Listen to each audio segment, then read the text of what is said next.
క్రీస్తునాథునియందు ప్రియ సహోదరి సహోదరులారా, పాస్కా రెండవ ఆదివారాన్ని కొనియాడుతున్నాం. యోహాను సువార్త 20వ అధ్యాయము 19వ వచనం నుండి 31వ వచనం వరకు. నేటి సువిశేషములో యేసు ప్రభు తన శిష్యులకు దర్శనమిస్తున్నాడు. అపోస్తులు యూదుల భయముచే వారు ఒకరోజు సాయంత్రము తలుపులు మూసుకుని గదిలో ఉన్నారు. మూసిన తలుపులు మూసినట్లు ఉండగానే ప్రభువు వారి మధ్యకు వేంచేసి వచ్చి దర్శనమిస్తున్నాడు. మీకు శాంతి కలుగునుగాక అని తెలియజేస్తున్నాడు. వారందరూ కూడా ప్రభుని చూసి సంతోషిస్తున్నారు.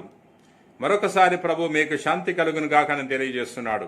ఎందుకు ప్రభు ఈ విధంగా తెలియజేస్తున్నా అంటే, వారి మనసులో ఆందోళన ఉంది, వారి మనసులో భయం ఉంది, వారి మనసులో చీకు దిగులు ఉన్నది. ప్రియా మిత్రులారా, ఎందుకని వారు యూదులకు భయపడుతున్నారు.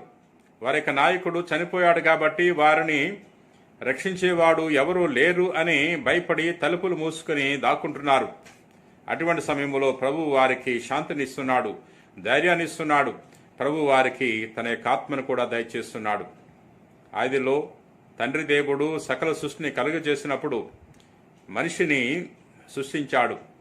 మట్టి నుండి మనిషిని సృష్టించి నాసికా రంధ్రముల్లో తన యొక్క శ్వాసను ఊదాడు. మనిషి జీవాన్ని పొందుకున్నాడు. ప్రియా సహోదరి సహోదరులారా, నేటి సువార్తలో యేసు ప్రభు కూడా తన అపోస్తలులకు దర్శనమిచ్చి వారి మీద శ్వాస ఊదుతున్నాడు. అంటే వారికి జీవాన్ని ఇస్తున్నాడు, వారికి ధైర్యాన్ని ఇస్తున్నాడు, కొత్త జీవితాన్ని ప్రసాదిస్తున్నాడు. ప్రియా సహోదరి సహోదరులారా, ఈ యొక్క వాక్యాన్ని ఆలకిస్తున్న మనకు కూడా ప్రభు తన యొక్క శ్వాసను మనకు ప్రసాదిస్తున్నాడు. ఆయన మన జీవము, నేనే జీవము, మార్గము, సత్యం అని తెలియజేస్తున్నాడు. ఆయన యందు ఉంటే మనకు జీవము అనుగ్రహింపబడుతుంది. ప్రియా సహోదరి సహోదరులారా, నేటి సువార్తలో ప్రభు వారికి 3 సార్లు చెప్తున్నాడు, శాంతి కలుగునుగాక, శాంతి కలుగునుగాక, శాంతి కలుగునుగాక అని. ఎందుకంటే వారు భయముతో ఉన్నారు కాబట్టి.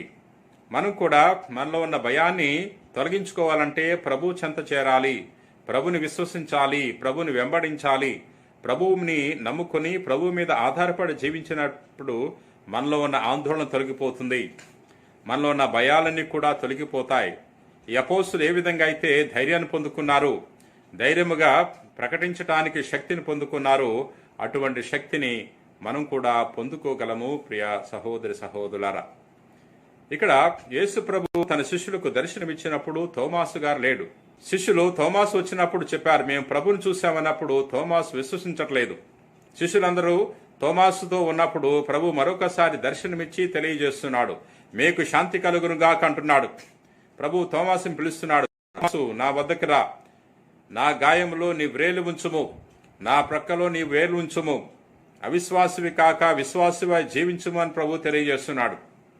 ప్రభుని చూసి తోమాసు అంటున్నాడు, నా ప్రభువా, నా దేవా అని విశ్వసిస్తున్నాడు. కానీ ప్రభు అతన్ని గద్దిస్తున్నాడు, నీవు విశ్వసించినది చూచుట వలన కదా, చూడక విశ్వసించిన వారు ధన్యులు అనే విషయాన్ని తెలియజేస్తున్నాడు. ఈ సందర్భంలో ప్రభు మనకు కూడా తెలియజేస్తున్నాడు, మనము గొప్ప విశ్వాసాన్ని ఏర్పాటు చేసుకోవాలని. అపనమ్మకముతో కాకుండా ప్రభు మీద నమ్మకముతో మనం ఈ లోకములో జీవించాలి. ప్రియా సహోదరి సహోదరులారా, ఎవరైతే ప్రభుని విశ్వసిస్తారో అటువంటి వారు రక్షణ పొందుకుంటారు. ఎవరైతే ప్రభు మీద విశ్వాసం కలిగి జీవిస్తారో అటువంటి వారు స్వస్థతలు పొందుకుంటారు. మనందరం కూడా క్రీస్తును విశ్వసించి మన విశ్వాసాన్ని ఇతరులతో చాటి చెప్పటానికి మనము నడుము బిగించాలి. ఎందుకంటే ఎవరైతే క్రీస్తును విశ్వసిస్తారో అటువంటి వారు రక్షణ పొందుకుంటారు. ప్రభు తెలియజేస్తున్నాడు, మీరు ప్రపంచమంతటా తిరిగి సకల జాతి జనులకు సువార్తను బోధింపుడు అంటున్నాడు. ఎవరైతే విశ్వసిస్తారో అటువంటి వారు రక్షణ పొందుకుంటారంటున్నాడు. కాబట్టి మనము సత్య సువార్తను ఇతరులకు చాటి చెప్పాలి. ఇతరులు కూడా మన వలె రక్షణ పొందుకోవటానికి మనము నడుము బిగించాలి. ప్రియా మిత్రులారా, ప్రభువా, నేను స్తుతిస్తున్నాం, మహింపరుస్తున్నాం, గణపరుస్తున్నాం. గొప్ప దేవుడా, ఈ రోజున నీ వాక్యం ద్వారా మాతో మాట్లాడినందులకు నీకు వేలాది వందనాలు. ప్రభువా, తొలి కథోలిక సంఘాలు, క్రైస్తవ సంఘాలు ఏ విధంగా అయితే జీవించాయో అదే విధముగా మేము కూడా ఐకమత్యముతో, ఆప్యాయతతో, విశ్వాసముతో జీవించే గొప్ప భాగ్యాన్ని దయచేయండి. ప్రభువా, మా సంఘాల్లో ఉన్న విభేదాలను తీసివేయండి. మా సంఘములో వారందరూ కూడా నీ యొక్క చిత్తము తెలుసుకుని నీ కుమారుని కేంద్రంగా చేసుకుని జీవించే వాక్యాన్ని దయచేయమని కూడా ప్రార్థన చేయుచున్నాం. ప్రభువా, నేటి సువార్తలో నీ కుమారుని యేసు క్రీస్తు ప్రభు అపోస్తులకు దర్శనమిచ్చి మీకు శాంతి కలుగునుగాక అని తెలియజేసి ఉన్నాడు. వారిలో ఉన్న భయాన్ని తొలగించాడు. అదే విధముగా మాలో ఉన్న భయాన్ని, ఆందోళనను తొలగించండి, మాకు ధైర్యాన్ని ప్రసాదించండి, మాకు నీ ఆత్మను ప్రసాదించమని మా నాథుడన్న క్రీస్తు ద్వారా మనవి చేయుచున్నాం తండ్రి. ఆమెన్.